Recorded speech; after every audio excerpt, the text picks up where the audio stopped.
तपाईहरूले मेरो हातमा देख्न सक्नुहुन्छ पेस्ट रिजेक्ट डिभाइस छ। कम्पनीको दावा छ कि यो डिभाइसले घरमा आउने मच्छर, साङ्ला, मुसा आदिलाई भगाउँछ। के साँच्चै यो प्रोडक्टले काम गर्छ त? यो किन्दा फाइदा छ कि छैन? मैले प्रयोग गरेको 1 महिनाभन्दा बढी भयो र यसैको आधारमा म यो प्रोडक्टको रिभ्यू दिन गइरहेको छु। र अन्तिममा यो प्रोडक्टभित्र त्यस्तो के हुन्छ जसले मच्छर, साङ्ला, मुसा आदि भगाउँछ भनेर पनि देखाउँछु।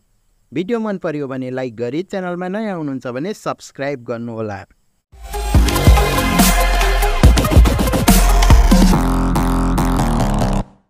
यो प्रोडक्ट प्रयोग गरिरहँदा मैले चाहिँ यसको कुनै पनि फाइदा पाइनँ, किनकि न त यसले मुसा भगाउँछ, न त लामखुट्टे भगाउँछ, न त कुनै कक्रोच नै भगाउँछ। अब कम्पनीले यो प्रोडक्टभित्र त्यस्तो के चाहिँ डिभाइस लगाएको छ र यसैको आधारमा मच्छर, साङ्ला, मुसा आदि भगाउने दावा गरिरहेको छ भनेर यो प्रोडक्ट खोलेर देखाउँदैछु।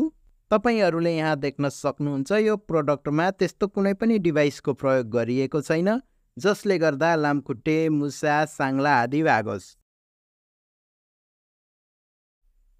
यहाँनिर तपाईहरूले एउटा स्विच देख्न सक्नुहुन्छ। यो स्विचले यो ब्लू लाइटलाई अन अफ गर्ने काम गर्छ। त्यस्तै यहाँनिर एउटा रेड, येल्लो र ग्रीन इन्डिकेटर रहेको छ र यी बाहेक यसमा त्यस्तो कुनै पनि विशेष डिभाइसको प्रयोग गरिएको छैन जसले गर्दा लामखुट्टेहरू भागोस्। अल्ट्रासोनिक साउन्ड आउँछ भनिएको छ, तर मैले कुनै पनि स्पिकर देखिरहेको छुइनँ यो प्रोडक्टभित्र चाहिँ।